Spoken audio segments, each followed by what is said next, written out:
listening to Under the Crossbones, episode number 147. My name is Phil Johnson. I am your host for the show each and every week. Thanks for tuning in.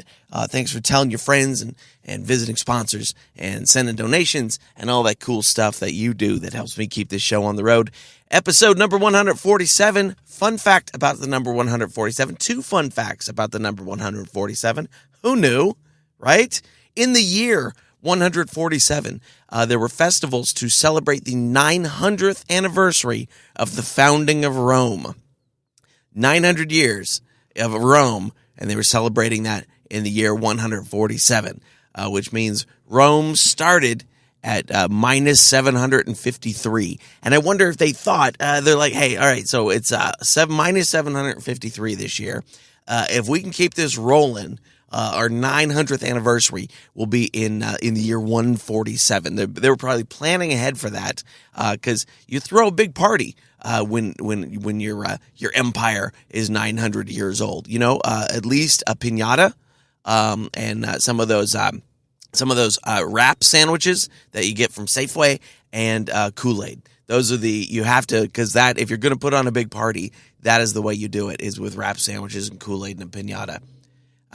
For your 900th anniversary.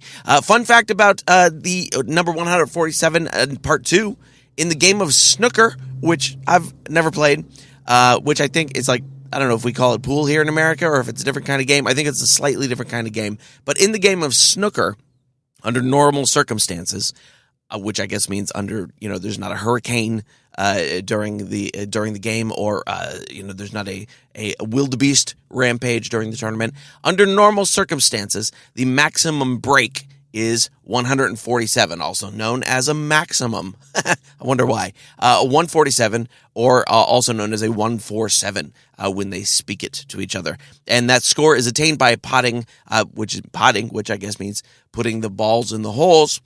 Probably not planting a plant.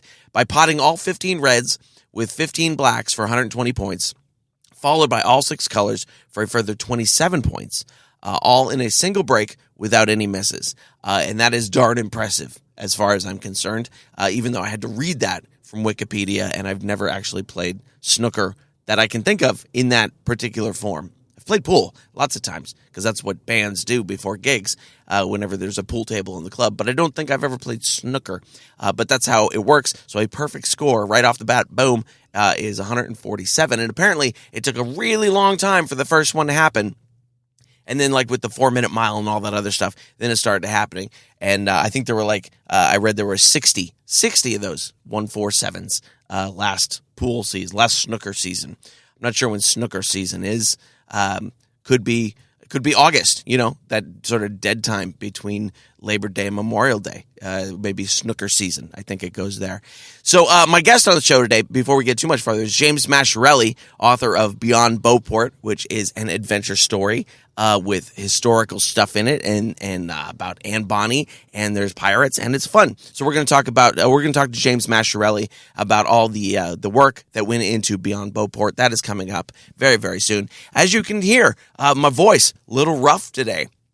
And if you've been following the Facebook page at facebook.com/underthecrossbones over the weekend, you know that I am on my way back currently from the pirate invasion of Long Beach. Right now I'm in Lost Hills, California, sitting in my car in front of a pilot station. Because I gotta get the work done for you guys. I gotta get it done. And there's a guy walking by now, and he's gonna be like, "Why is this dude talking into a microphone in his car?" Nope. Honestly, he doesn't care about me, and that is something to keep in mind when you think people are thinking about you. They're probably not thinking about you. He didn't care at all. So on my way back from the Long Beach pirate invasion, which was super fun. Very long weekend. I was co-MC for the weekend on the main stage with Adam the Body Juggler, who has been the MC for past years, and we were sort of tag teaming the whole thing. Great performances. The Pirates Charles were there. In fact, the crowd yell of the Turn It Up Swashbucklers that you heard at the beginning of the show, that was directly before one of the Pirates Charles sets. We had a nice big audience there, and so I had them do a little introduction for the show for me. So if you were in that crowd, thanks for tuning in. And Pirates Charles were there. The Merry Wives of Windsor were there. I watched almost all of their sets. They were fantastic. I had never seen them before. Really, really cool. Who was there? Tea and Strumpets. That was a fun show once we got the issues worked out with their wireless microphones. And the Fools and the Fae were there. Adam the Body Juggler was there, of course, and Manus O'Toole was there. Speaking of which, see, I was supposed to be there doing the work, not only emceeing and keeping things rolling on the stage, but also to do interviews and make contacts for new interviews. And I managed throughout the entire weekend to actually record one interview with Manus O'Toole, whose real name is Bob Bledsoe, and it's a cool interview. I'll play it for you in a couple weeks, and it's a good one. But I did hook up with Merry Wives of Windsor. We're going to be getting them on the show. Tea and Strumpets are going to be on the show. Quartermaster is going to be on the show very soon, so that all is going to happen. Spoke with the folks that run the NorCal Pirate Fest. They're going to be on the show soon. So lots of new things to do and to talk about with those folks. But interesting. So this was my first full weekend at a pirate festival. I've been to NorCal a couple times this year. I made it for an entire hour and a half, but I've never done the full weekend festival thing. It's not really my jam. I've never been part of the Ren Fair scene or anything like that, which I know there's a lot of crossover here. But this was it, and I was partially in my natural habitat, which is on a stage, talking into a microphone and trying to keep a crowd busy while we're waiting for something else to happen. Not that that's my normal job. Normally, I am the something else that's happening, but I have done the MC thing a few times, and it's always interesting just to try and keep people's attention when their attention wants to wander off somewhere else. I was also helping out with stage managing. Spider was back there doing a great job in the green room, and we were just getting the schedule would get off by 15, 20 minutes, and then we'd get it fixed. And by the end of Sunday night, we were perfectly on schedule. It was pretty amazing. And so natural habitat, green rooms, stages, sound systems, working with Glenn, the sound guy, all that stuff was right there for me. And I wandered around. Somehow I managed to get average 12,000 steps a day in, according to the step counter on my phone. And I'm not quite sure because I spent the entire time pretty much around the main stage area. And for some reason, there was a lot of walking involved. I must have walked around that stage a lot. But I walked around and checked out some of the encampments and the vendors and the food, and all that was great. Super nice people across the board. It was interesting, though, because it's a fantasy environment, which is exactly what we need. And when you hear my talk with Bob Bledsoe in a couple of weeks, we talked a little bit about this. But the comedy world, where I come from, is very much about the real world, analyzing the real world, figuring out the real world. What is this crazy world about? What is going on in my own brain? It's a whole lot of analysis of reality. That is what stand-up comedy is. And this was a fantasy world, which is great. People need escapism too, and it is nice to escape. But it was interesting and I kind of do the same thing with comics and musicians. There was no talk about the real world. When I'm hanging out with comics, we don't talk about I don't ask people about their day jobs. Or things like that. I don't. They're on stage. They're telling jokes. They're doing their job. I'm not going to ask them where they make sandwiches during the day. And this was the same thing. I have no idea about the real lives of any of the people I was hanging out with, but they were all very nice people. And on this show, this is where we find out what the real life is like. What's behind, like I say, behind the eye patch. Oh, that's a hokey slogan, but it helps me define the show. And so that was interesting just to be in the fantasy world with all these folks doing their thing and keeping the show rolling, and it was very enjoyable. Talderoy, of course, was there, rolling around, doing his stuff, keeping all the moving parts moving. And Talderoy will also be on the show very soon. He promised me that if I came out and helped him MC on the main stage this weekend, that he would finally sit down for an interview. So that is coming as well. The elusive Talderoy. And it was a very intriguing weekend overall. It was a very new experience mixed in with a little bit of things that I've been doing for decades. So that was fun. And we did the garb contest.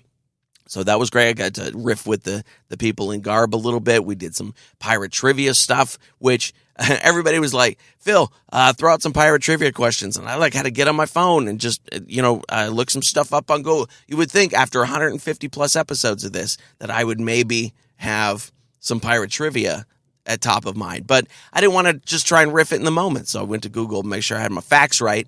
I had a little help from Jack Gonzo from scoundrelsinn.com. He was helping me out with a few questions here and there. We did it with kids. We did it with the adults. It was a lot of fun. So overall, really cool weekend. Blew out my voice entirely. I'm so glad I don't have a show till Thursday this week. That'll give me time to get it back. This probably isn't helping at all, but I do it for you. I do it for you, and that's the important thing. Speaking of shows, there are things coming up. July the 5th, I'm going to be stopping in at the Blue Lagoon in Santa Cruz. One of my hangs where I go work new stuff out, so I'll be there. July the 12th, I'll be headlining at the Wild Horse Casino in Pendleton, Oregon. July 14th, I'll be at the Fun House in Portland, Oregon. July 15th, I'll be at the Highline in Seattle, Washington.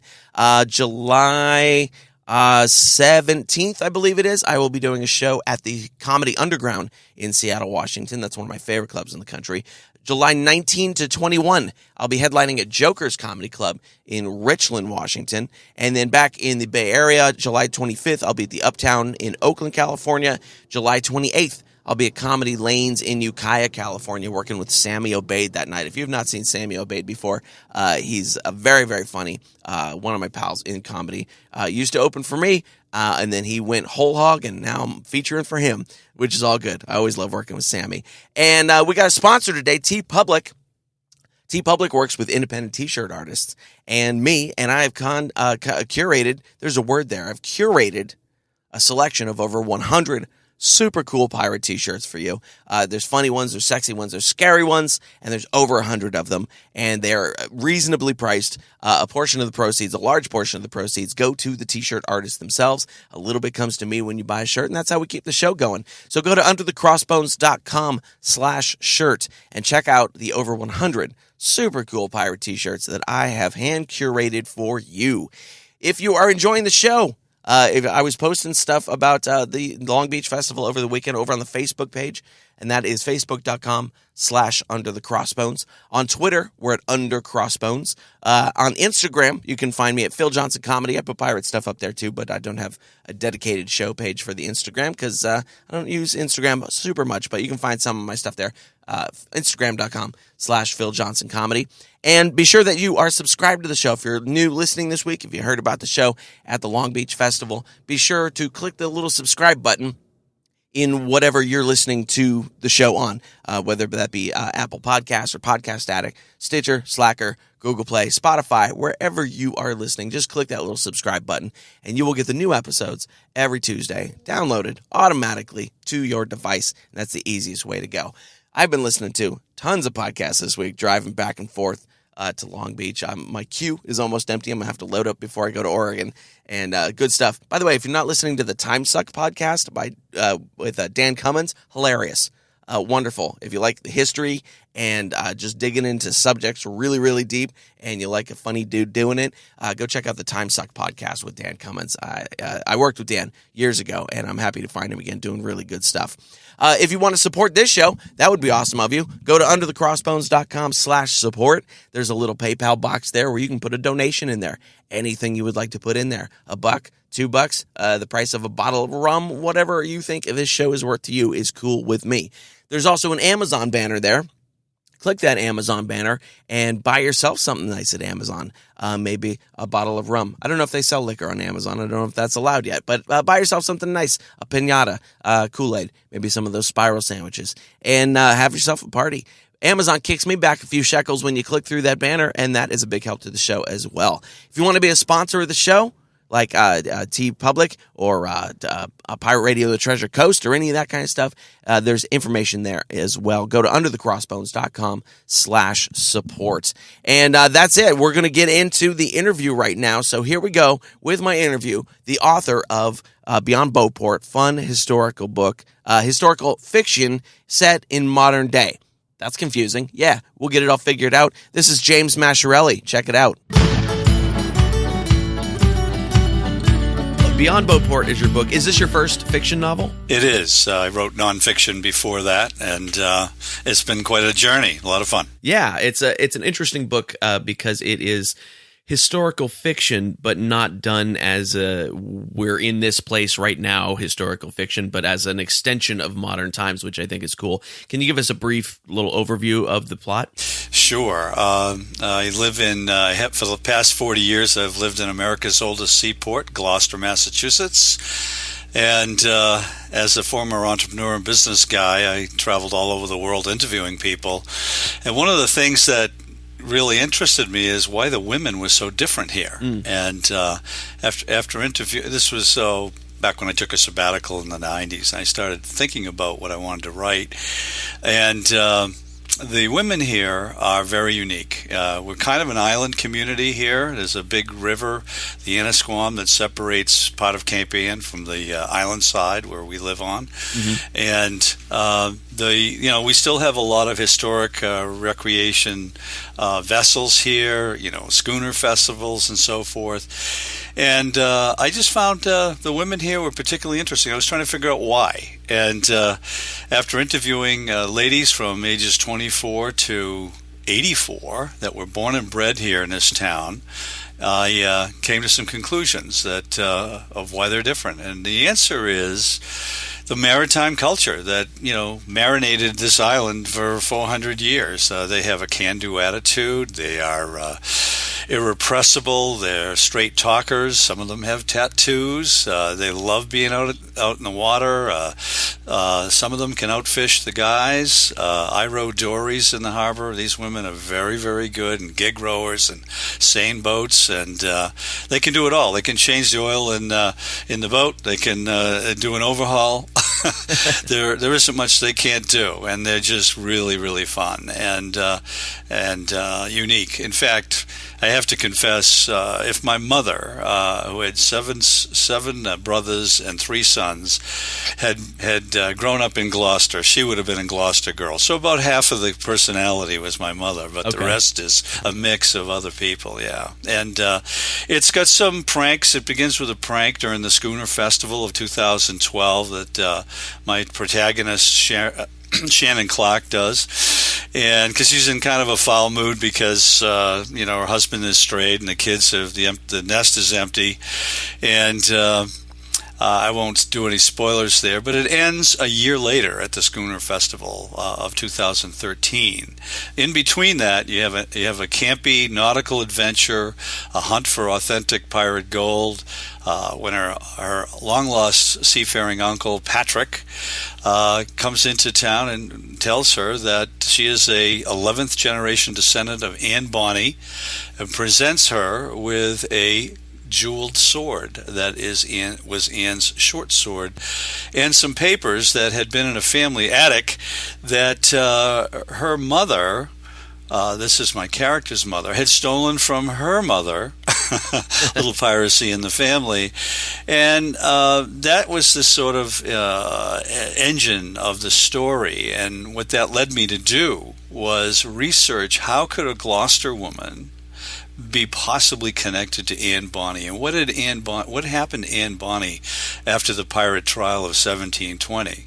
So 7 years later, and a whole lot of research, I found out some really interesting things that I think will have your readers and listeners in a spin about what I've learned. And I was impressed with David Cordingley's book, Under the Black Flag, and which you're probably familiar with, sure, as well as Seafaring Women. Yeah, both great ones. Yeah, and if he wasn't over 80 and living in London, I was hoping to get a blurb from him for my book, but I've got some really good ones.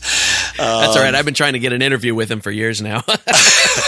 Well, he did a great job. I think he's really a premier pirate historian. I mean, really good. He had discovered that from some family papers from Anne's father, William McCormack, that, and I'd love to see him. And also, there's some stuff in the Jamaican archives that supports the fact that he bribed some Jamaican officials to get her back to Charleston. But what he said, and that source, was that she married a James Burleigh in Charleston after she returned, and her history as a pirate was pretty much scrubbed. And supposedly she lived to be 84 years old and had eight kids and so forth. What I did was, couldn't find anything on this James Burley at all in Charleston. So I started following the Burley family all the way from England, and guess what? They came to Cape Ann, and in the early 1600s, and a fellow by the name of Giles Burley, and he had many sons, and one of them was a Joseph James, who dropped in my story, he drops the Joseph, and he moves to Charleston, where he meets Anne Bonny, arranged by his father, and they were both merchants, because there was a lot of traffic and commerce between the colonial sister cities of Gloucester and Charleston at the time. We were making shackles and guns and all kinds of stuff, and they had other things we needed. So I spent a lot of time researching a lot of Gloucester sea captains, pirates, and privateers, but particularly a family, the Harridan family, that the Burleys intermarried with, and I'll talk about some of them today. One of them was Jonathan Harridan, whose name has been forgotten in these parts, but he was a Gloucester boy that became the most famous privateer in the American Revolution, and he took 1,000 cannons from 60 British merchant and warships in a very short period of time. If people want to look him up, I've done a deep dive on the family. I've met descendants of them. I've been to the house that's sold that was the first one on Planter's Neck. And his younger cousin, Nathaniel Harridan, same family, was the old sailing master of the U.S. frigate Constitution. And he was involved in the War of 1812 and was involved in a successful overtaking of some Barbary pirates. And then there's another member of that family, Andrew Harridan, who was a shipwright, and he built his sloop, hadn't finished it, and he had gone out with his team with their carpentry tools, got up to the Isle of Shoals a few miles north of Gloucester in the Annisquam River, where he built it, and was overtaken by a pirate, John Phillips, who was an English pirate that had ravaged 34 vessels on the New England coast, and previously had overtaken a schooner from Gloucester by the name of the Dolphin. And on that vessel was a Jonathan Fillmore. Fillmore was from Ipswich nearby. He had been pressed into service by this pirate, John Phillips, and he led the raid on many, many vessels and had become a deadly pirate himself, probably to save his own skin from this individual, John Phillips. Phillips, by the way, had been a shipwright and a carpenter before he came over from England to do some pirating on the New England coast, from Newfoundland all the way down to Rhode Island. And as I mentioned, he took 34 ships. So it was actually this fellow Fillmore that led the raid on Andrew Harridan's ship, a sloop rather, on the sea trial. He liked the ship so much, Phillips did, because he saw the quality of the work. He wanted them to finish it under his supervision. And he was, of course, going to take the vessel. Well, what happened is Andrew Harridan and Fillmore conspired. I think Fillmore saw his opportunity to get out from under Phillips, because he actually led the raid. And anyway, the whole thing was interesting because Harridan landed his adze on the neck of Phillips, killing him. They all severed Phillips' head. It was put on a mast, and they sailed down the Annisquam River. And then from there, his head was pickled. They all went down to Boston for an inquiry, and Harridan's people, of course, were all absolved because it was his ship. The guy who was in trouble was Fillmore, but based on how he redeemed himself, he was released. And the interesting part is his great grandson was Millard Fillmore, I think the 18th president of the United States, and maybe not the most successful one. But if you read the Fillmores, Fillmore's accounting of the story, it was John Fillmore's bravery that did the trick, but the courts proved it otherwise. But nevertheless, so there's definitely a history of piracy and privateering right up here in my own backyard. So that's when the story started to get really interesting, and so there is. It's a contemporary story. It takes place in 1 year, but through lucid dreaming and some magical realism, we have scenes going back to those pirates, including Vane, Jennings, Anne Bonny, Mary Read, and off of our coast, Rachel Wall, who was another pirate that was pretty interesting on our coast. Yeah, certainly. She was the last woman. She was the last woman hanged in Boston in a public square, and the only female pirate that we know of that was actually born in America. So that's an overview. At the end, it's a story of transformation. It's this woman's midlife quest, and they do get overtaken with some contemporary sea raiders, which makes it very interesting. There's a little bit of spicy romance in there, but for people who are interested in a real nautical and personal transformation adventure story, I think they'll find it pretty interesting. Sailors and boaters and landlubbers and beach readers alike so far have really enjoyed it. So the nautical stuff, I've got it dialed at apparently the right level to please everybody. Being a guy writing a female character was interesting. What kind of challenges did you find in that? It wasn't that hard for me because I really worked hard to listen to a lot of the women that read it. I had probably 28 women readers. I paid, I think, 4 different women editors along the way who beat up on it, and I'd rewrite it, and they enjoyed the story and the premise, and I was extremely satisfied to be fortunate enough to actually get a real publishing contract from Kohler Books. They liked the manuscript and they liked the premise, and after that, it's all the details of getting it right. So. The history was interesting. Just to point out for you, a shout out for your show, because of your show and learning about it, I had the opportunity to listen to a whole lot of them in a short period of time at the gym on the elliptical trainer. And Colin Woodard really stuck out. I had to buy his books, Republic of Pirates. And in fact, just last week I realized when I was looking at that, and then a blog that he did, that I had a date wrong about Vane's death, and that was, if you go to his blog, there were a lot of those things that were wrong. So I had to get that fixed last minute, because Vane actually died after he was executed after Jack Rackham. But in any event, I got to meet him.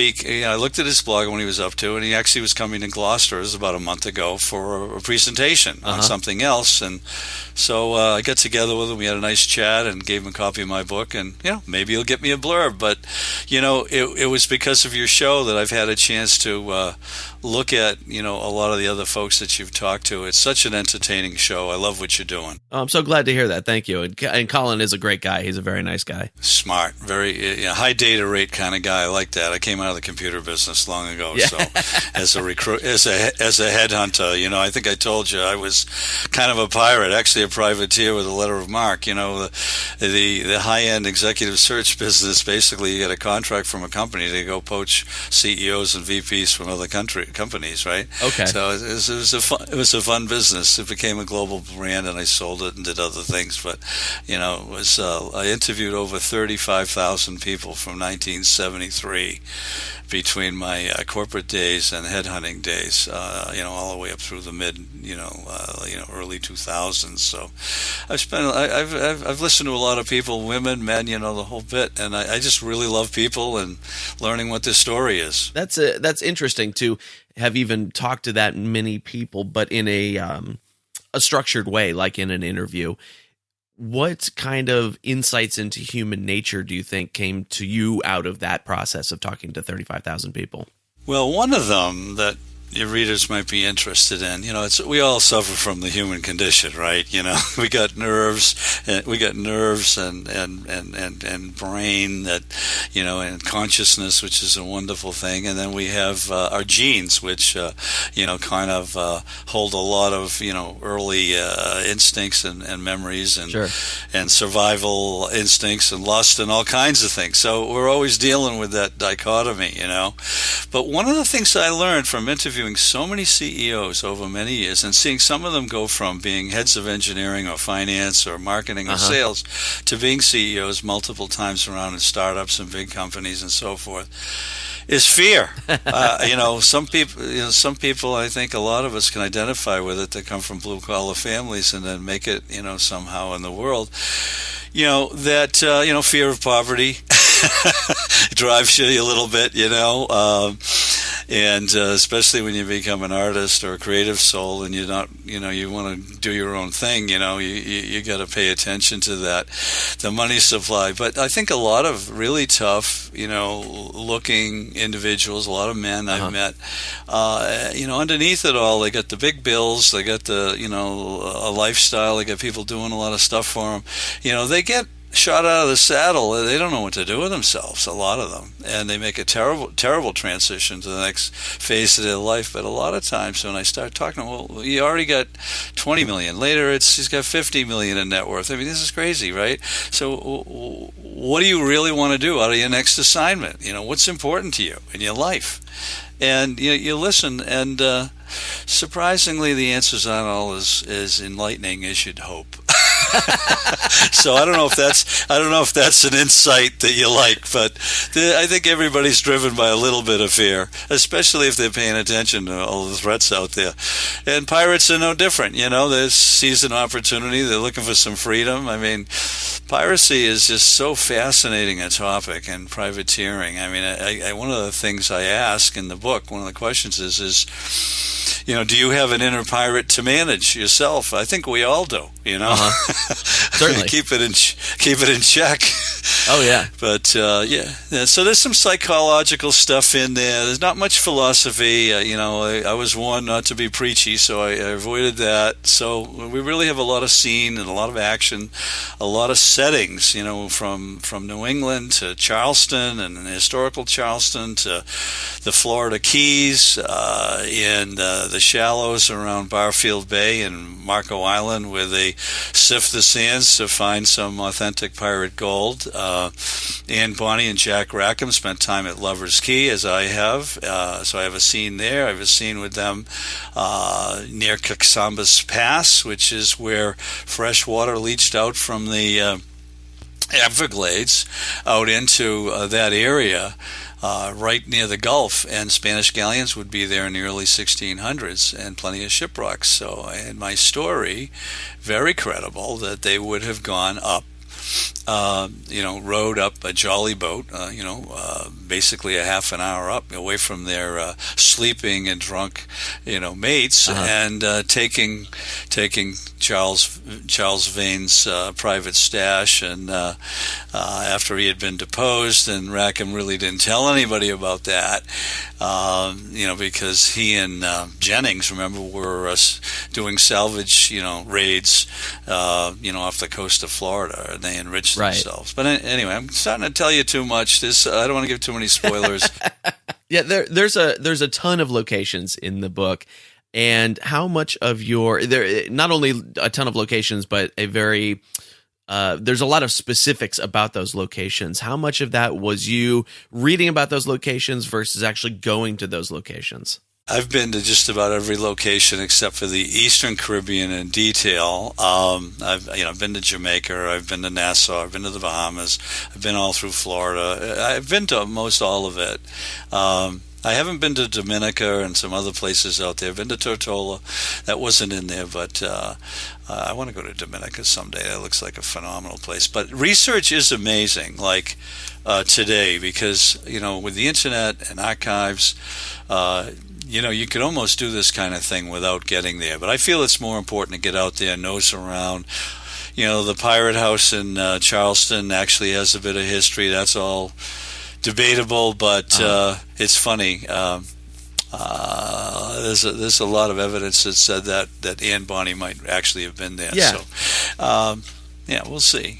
But I don't know if I've answered your question successfully, but it's a mix. It's a mix of a lot of reading. I think I got like 45 books on pirates and privateers, and I've been in the archives of the Peabody Essex Museum and others up and down the coast. I had a chance to hold in my hands the logbooks of Jonathan Harridan from 1776, on when he was the captain of the Tyrannicide and the General Pickering, and the man could write like perfect cursive while he's in the middle of a bloody battle or right after, and it's like not even a smudge. I mean, it's just amazing. India ink. I mean, I couldn't write that good in my best days, but the guy was totally intrepid.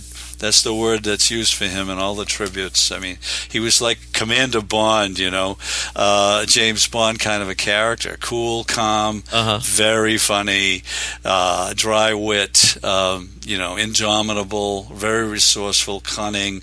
He used to actually cover his cannons on his little brigantines and sloops and so forth, and paint them so they look like the sides of his hull. Okay. And then of course he'd get up close and then bang, haul down your colors or I'll fire upon you. And then he'd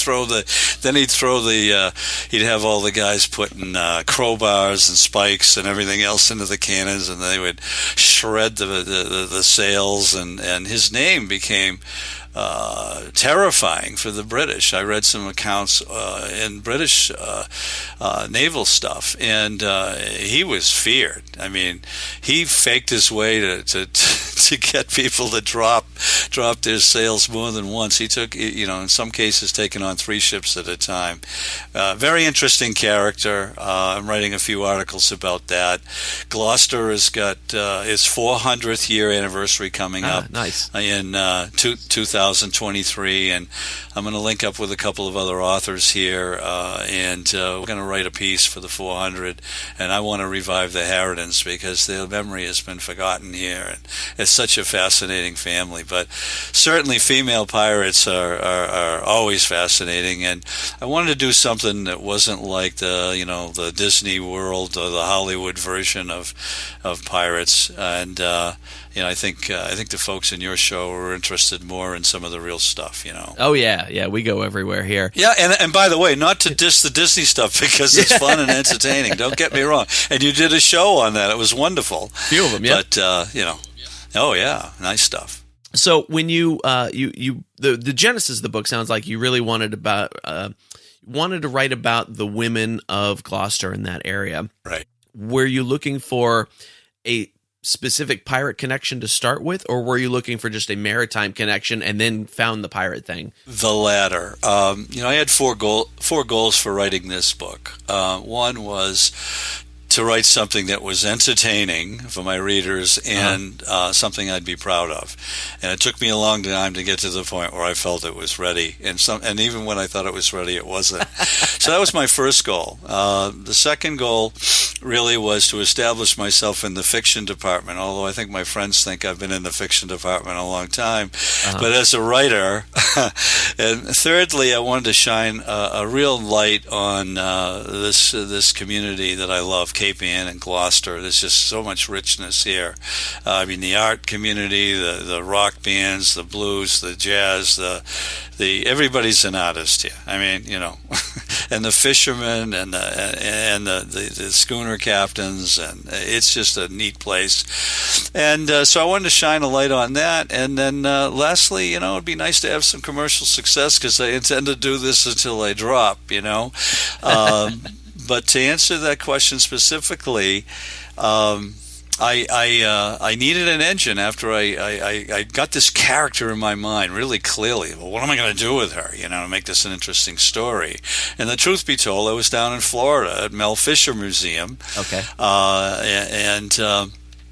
bought a few, recreated pirate coins from the Atocha, and I picked up the book Fatal Treasure by J. Edwin Smith. Okay. And still trying to get a blurb from J. Edwin Smith. He says he was going to do it. We'll see what happens. But that's a great book, Fatal Treasure. It's about the Mel Fisher family. And I said, that's the answer. I'm going to get, and then I wanted a female pirate, and then the rest of it started to fall into place about how I was going to take this Gloucester woman who starts to identify as this character. She happens to be quite a feisty character, and she does have red hair in my story, and so I said, let's make a strong connection that grows over time. And so that's what I did. Nice. Now, you had written some nonfiction before writing this one. What kind of nonfiction stuff were you writing? Well, the book that I wrote that I was known for was Power Skills, Building Top-Level Relationships for Bottom-Line Results. I've been keeping journals ever since I was in college. The Jesuits worked me over at Holy Cross College, and with classics and, everything possible. And, they get called by your last name, and you're trying to fall asleep there. Yeah. But the really taskmasters and stuff. So, and journaling was something I did. And so when I got into the industry and I was interviewing all these people, I would journal every day. Uh-huh. So then a bunch of years later, I would go back into all of those things, and I had boxes full of them. College ruled, and I'd think about the things I learned from the different people, and so in a sense, I had a longitudinal study of executive life, and where they came from, and what their motives were, and what made them successful, and what kind of accomplishments, and some of the funny stories. So I actually put that together in a competency model, and my success there was a lot of speaking engagements. I had a couple of seven-figure years just consulting around the book, and then I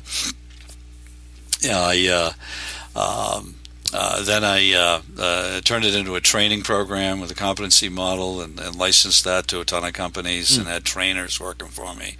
I like stand-up. I like presenting, and I like the interaction and the learning. And my mantra is living, loving, and learning. That's what life is all about for me. Nice. And so that's it. That's 40 years of investigating philosophy and spirituality comes down to three things. That's what life is all about for yeah, me. Certainly. Keep it simple, Yeah. It's like Candide wandering around the world to figure out what the hell's going on, right? Finally, you remember the end of the story. Let's go work in the garden. You know what I mean? So that was pretty successful. I actually killed the book. People still buy it, but I was getting too many phone calls. I mean, I wanted to do something different with my life, and I committed career suicide happily, and so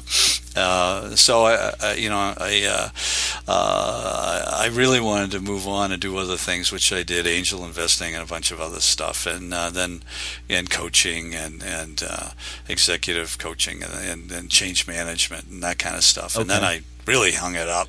And I wanted to do fiction, so I took writing courses and hanging out with, let's just say, the most interesting kinds of people you can imagine. Okay.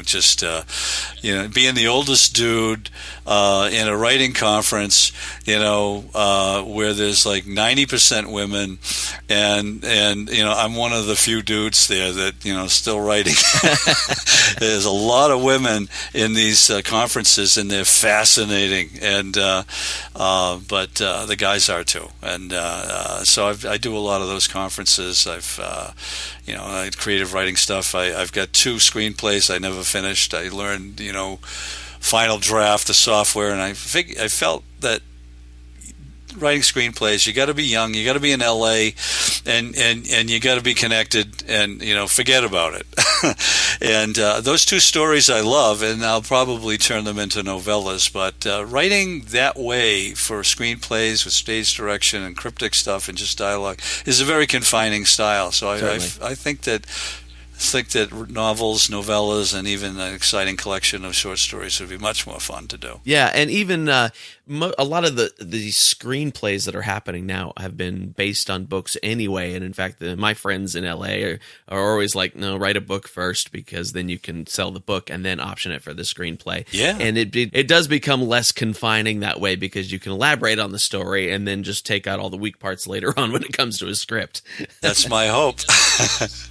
But the other thing that is popping up, though, is that screenplays are not always being written out of Hollywood. Now they are being written in other parts of the country. I hear and that. can be shopped that way. Yeah, so that's an interesting sort of change that's happening in the film industry too, that I think is really great. TV is a whole other thing. TV, you still have to be in LA, but for feature film writing, it's becoming less and less important all the time. Right. Which I think is great. It excites me. I used to spend a lot of time recruiting sales talent for a computer company out in L.A. and a long time ago, and all those wonderful little beach communities, Sure. Redondo, Hermosa, Portofino, Newport Beach, and what a wonderful area that is down there. Yeah, it is. So when you made each of those decisions to kill the bird that was laying the golden eggs for you and move into something new, it sounds like moving from the first one to the second one was a fairly traditional change, in that you were just kind of reducing public appearances, but still using the same base of knowledge that you had. When you switched from that and put that one away and went into writing fiction, did you have to deal with some of those fear things that those old CEOs you were talking about had to deal with? And how did you do it? Well, I do remember some dreams of homelessness, which was totally unfounded, because, I was comfortable enough that, I wasn't worrying about that anymore. But, no, that's a great question. Well, they told me I used to get bullied a lot as a kid. They told me I'd never make it on the basketball team. I ended up very fortunate. After being cut in junior high, I was on an undefeated team and went into the state finals. Wow! And I go into college. I was totally outgunned with these kids that had gone to prep school. I nearly flunked out my freshman year, but I made it. Sophomore year, I got into a brawl with an upperclassman that picked on my roommate, and it wasn't a good day for him. It got busted up. It got busted up by the RA, who told me that I was going to the dean's office in the morning to be expelled. I'm thinking of my immigrant, background and my parents, and what a big disappointment. And he said, "Or you can go out for the wrestling team." So I went over to the wrestling. I said something really stupid. I said, you mean those fairies with the leotards? You talking? He looks at me. The guy, his name was Richie. I won't say his last name. He's from upstate New York. He was an all-state champion in wrestling. He was the captain of the Holy Cross team. He says, "Last chance. What's it going to be, the dean and out of here, or do you want to come over to the field house at 2 tomorrow? I'll be there."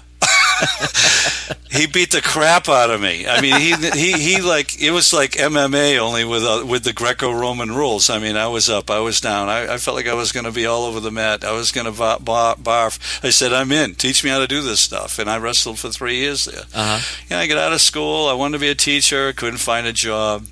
And I got a social work job and started up a suicide prevention thing and kids at risk program with a little bit of money, and built it up with some innovative programming.